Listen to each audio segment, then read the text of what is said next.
Hello friends, இன்றைக்கி பிரிஞ்சி சாதம் செய்கிறது எப்படி அந்த வீடியோ தான் பார்க்க போகிறோம். ஸோ பிரிஞ்சி சாதம் செய்கிறதுக்கு காய்கறியெல்லாம் கட் பண்ணி வச்சுக்கலாம். கேரட், பீன்ஸ், உருளைக்கிழங்கு, பச்சை பட்டாணி, பச்சை மிளகாய் கீரி வச்சுக்கலாம். அப்புறம் வெங்காயம், தக்காளி கட் பண்ணி வச்சுக்கலாம்.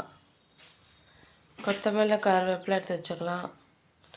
சோயாபீன்ஸ் ஊற வச்சது, அப்புறம் எலுமிச்சப்பழம், நெய், தயிர், கரம் மசாலா, அப்புறம் அன்னாச்சிப்பூ, பட்டை, சுருள் பட்டை, லவங்கப்பூ, சோம்பு இதெல்லாமே எடுத்து வச்சுக்கலாம். கசகசா.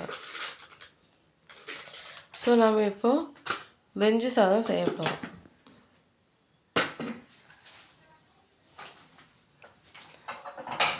கேஸ் ஸ்டவ் ஆன் பண்ணியாச்சு.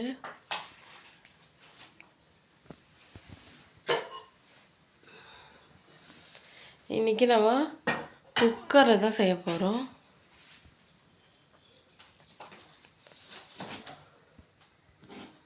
அதனால் நம்ம குக்கரை எடுத்து வச்சாச்சு.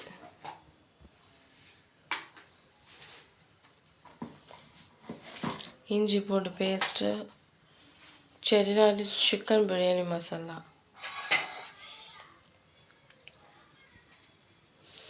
இது எல்லாம் தான் நமக்கு தேவையான பொருட்கள்.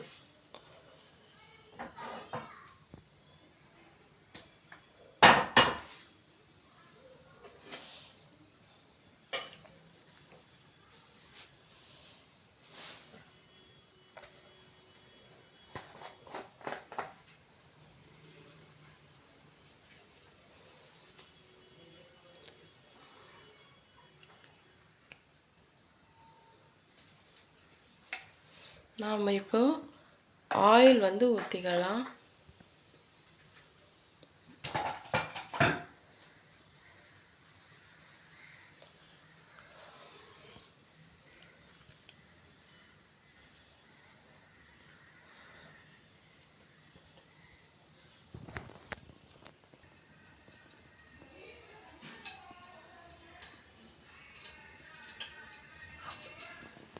எண்ணெய் நல்லா சூடாகிடுச்சு. அதனால் நம்ம இந்த சோம்பு, பட்டை, லவங்கம், சுருள் பட்டை,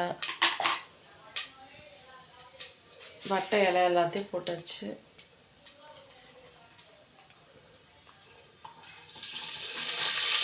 இப்போது கட் பண்ணி வச்சிருந்த வெங்காயத்தை போட்டுடலாம்.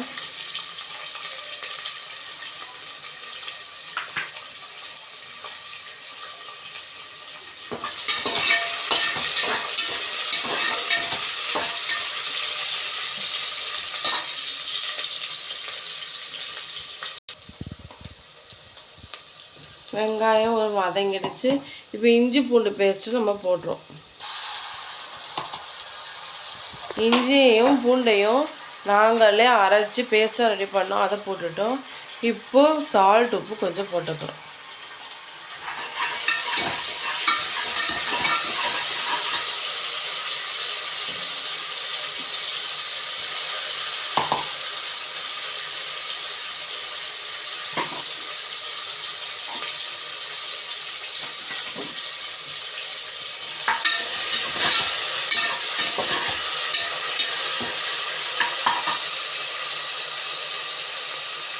இப்போது கட் பண்ணி வச்சுருந்தா தக்காளியை போட்டுடலாம்.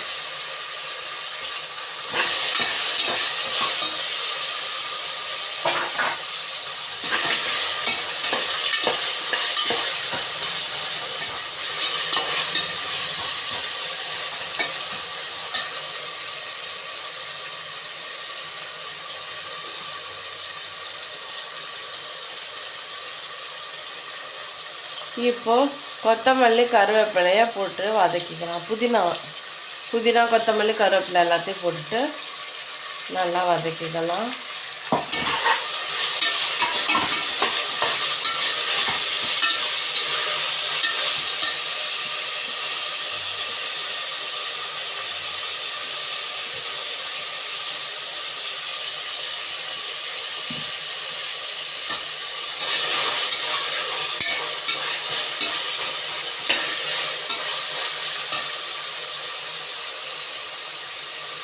இப்போது பச்சை மிளகாயை கீழே போட்டுடலாம்.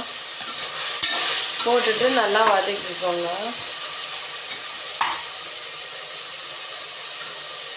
இப்போது காய்கறிகள்லாம் போட போகிறோம்.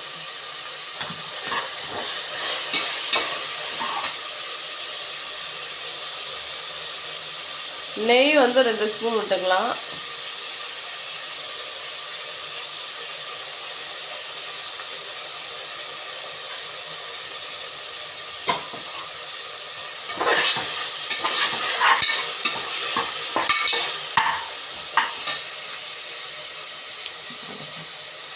இப்போ நம்ம காய்கறி கட் பண்ணி வச்சுருந்தோம்ல, அது எல்லாத்தையும் போட்டாச்சு.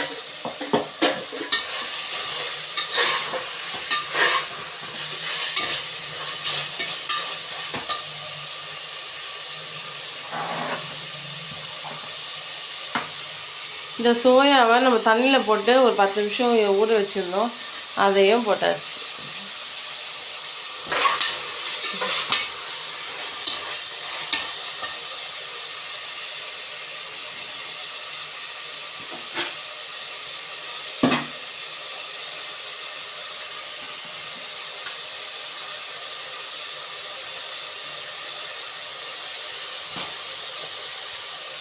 இப்போ கொஞ்சம் தயிர் ஊற்றிக்கலாம்.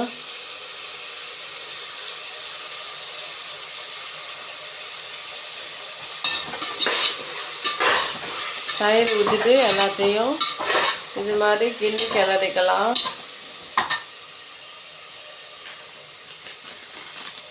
இப்போ செட்டிநாடு சிக்கன் மசாலா தூள் கொஞ்சம் தூவிக்கலாம்.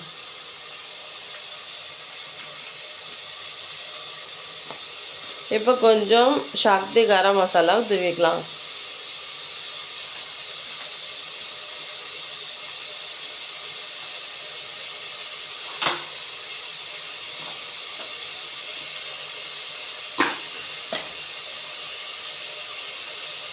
வெறும் chilli powder, red chilli powder இருக்கும்ல, வெறும் மிளகா மட்டும் அரைச்சி வச்ச பவுடர், அதை போட்டுக்கலாம் 1 ஸ்பூன்.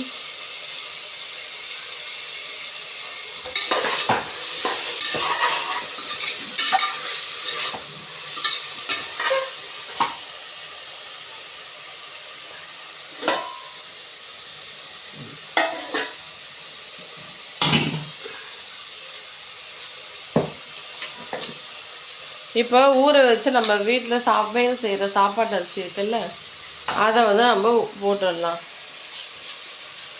பிரிஞ்சி சாதத்துக்காக ஊற வச்சுருந்தோம்.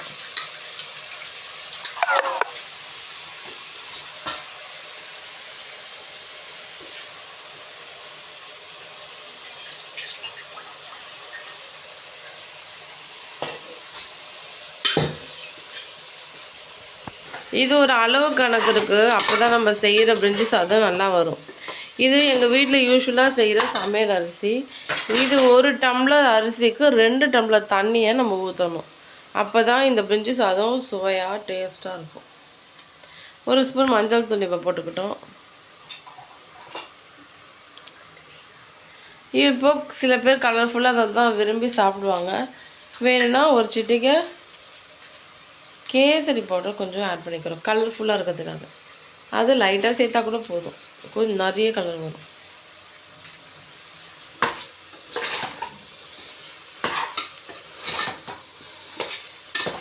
இது தண்ணி தான் ரொம்ப ரொம்ப முக்கியம். அப்போ தான் பிரிஞ்சி சாதம் ரொம்ப நல்லா வரும். 1 டம்ளர் அரிசிக்கு 2 டம்ளர் தண்ணியை ஊற்றி நம்ம குக்கரை மூடணும்.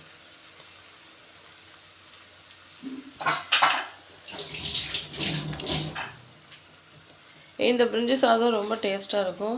ஏன்னா இதில் நிறைய காய்கறிலாம் போட்டு புதினா தயிர் எல்லாம் போட்டு செய்கிறோம், நல்லாயிருக்கும். இப்போ சால்ட் உப்பு கொஞ்சம் தூவி விட்டாச்சு. இப்போ நம்ம தண்ணியை ஊற்ற போகிறோம்.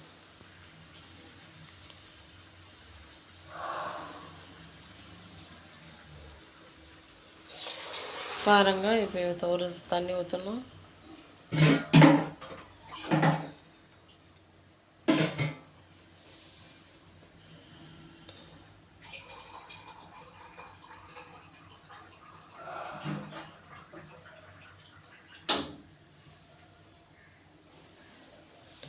மறுபடியும் கணக்காக அளவாக மறுபடியும்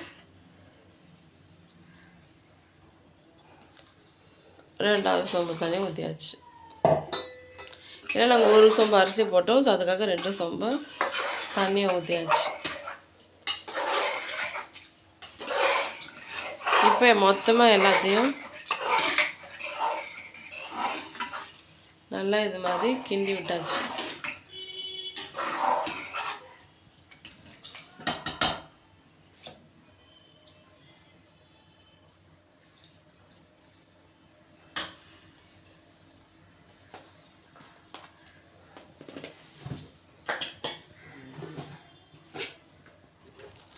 இப்போ பாருங்கள், நாம் இப்போ லெமன் சாறு வந்து புழிஞ்சு விட போகிறோம். லெமனை கட் பண்ணி அதில் கொட்டை இல்லாததுக்கு எடுத்துகிட்டு ஒரு 1/2 லெமன் நல்லா புழிஞ்சு விட்டுக்கலாம்.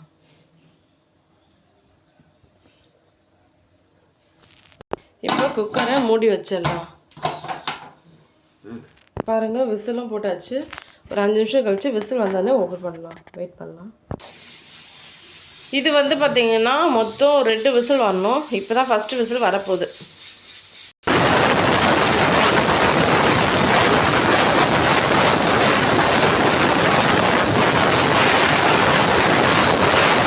இப்போ ஒரு விசில் தான் வந்திருக்கு. ஸோ 2வது விசிலில் வந்துச்சுன்னா நம்ம வந்து ஸ்டவ்வை ஆஃப் பண்ணிடலாம். இப்போ 2வது விசில் வரப்போகுது. இப்போது 2வது விசில் வந்து வரப்போகுது. அது வரதுக்காட்டியும் நம்ம தயிர் பச்சடி வந்து ரெடி பண்ணிடலாம். கொஞ்சோண்டு வெங்காயம் கட் பண்ணி வச்சுருந்தோம்ல, அதில் வந்து தயிர் ஊற்றிட்டு சால்ட்டு போட்டு மிக்ஸ் பண்ணிட்டா தயிர் பச்சடி தயார். ஸ்பூன் வச்சு நல்லா மிக்ஸ் பண்ணிக்கோங்க. ஸோ தயிர் பச்சடிக்கும் பிரிஞ்சி சாதத்துக்கும் சூப்பராக இருக்கும். ரொம்ப ரொம்ப நல்லாயிருக்கும். பட் உங்களுக்கு கோல்டாக இருக்குது அப்படின்னா மட்டும் கொஞ்சம் இந்த தயிர் பச்சடிலாம் அவாய்ட் பண்ணிக்கோங்க. வெறும் பிரிஞ்சி சாதம் மட்டும் சாப்பிடுங்க. இல்லை ஹெல்த்துக்கு ஒன்றும் பிரச்சனை இல்லை அப்படின்னா நீங்கள் வெறும் இது மாதிரி ரெடி பண்ணி சாப்பிடுங்க.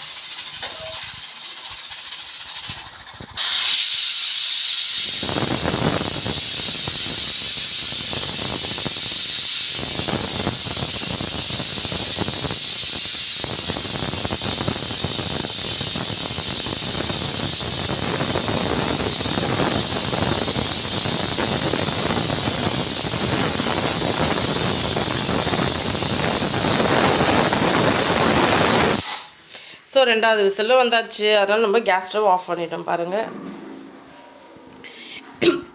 ஸோ வின்டர் சீசன்லேயா இருக்கட்டும், நம்மளுக்கு உடம்பு சரியில்லை அது மாதிரி டைமில் இருக்கட்டும், இந்த தயிர் பச்சடி 1 ஸ்பூன் கூட எடுத்துக்காதீங்க. பிகாஸ் இதில் தயிர் வெங்காயம் 2மே ரொம்ப குளிர்ச்சி அதிகப்படுத்தும். அப்புறம் உங்களுக்கு கோல்டு இருந்தால் அதுவும் மறுபடியும் கொஞ்சம் அதிகமாகிடும். ஸோ அதனால் இதை மட்டும் கொஞ்சம் கோல்டு ஃபீவர் இருக்கவங்க ஸ்கிப் பண்ணிவிட்டு சுட பிரிஞ்சி சாதம் வேணால் சாப்பிடுங்க. சரி ஃப்ரெண்ட்ஸ், இப்போது இந்த குக்கரை ஓப்பன் பண்ணி எப்படி பிரிஞ்சி சாதம் ரெடியாக இருக்குன்னு பார்க்கலாமா?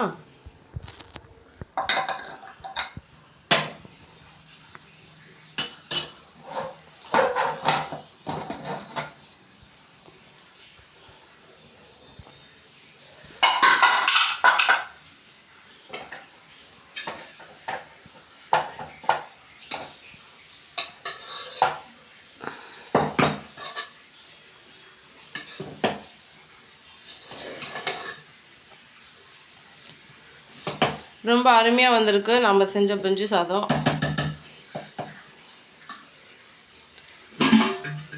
வேணும்னா நீங்கள் வந்து என்ன பண்ணலாம், பிரியாணி அரிசி கூட பயன்படுத்தி நீங்கள் இந்த பிரிஞ்சி சாதம் செய்யலாம். ரொம்ப நல்லாயிருக்கும். இது மாதிரி நம்ம வீட்டு சாப்பாடு அரிசி செஞ்சாலும் நல்லாயிருக்கும். இதை நாங்கள் யூஸ்வலாக சமையலுக்கு சாப்பாட்டுக்கு செய்கிற அரிசி.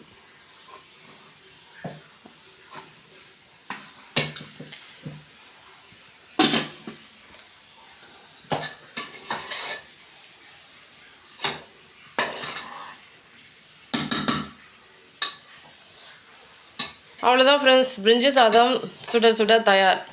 நீங்களும் உங்கள் வீட்டில் இது மாதிரி ட்ரை பண்ணி பாருங்கள். இந்த சேனலை ஃபர்ஸ்ட் டைம் பார்க்குறீங்கன்னா சப்ஸ்கிரைப் பண்ணிவிட்டு பாருங்கள்.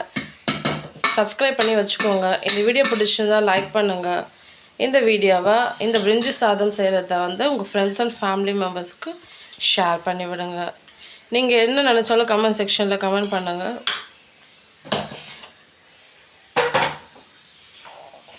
எவ்வளோ சூப்பராக வந்து பார்த்தீங்களா பிரிஞ்சி சாதம் ரெசிபி. இதே மாதிரி உங்கள் வீட்டில் ட்ரை பண்ணிவிட்டு எப்படி இருந்துச்சுன்னு சொல்லுங்கள்.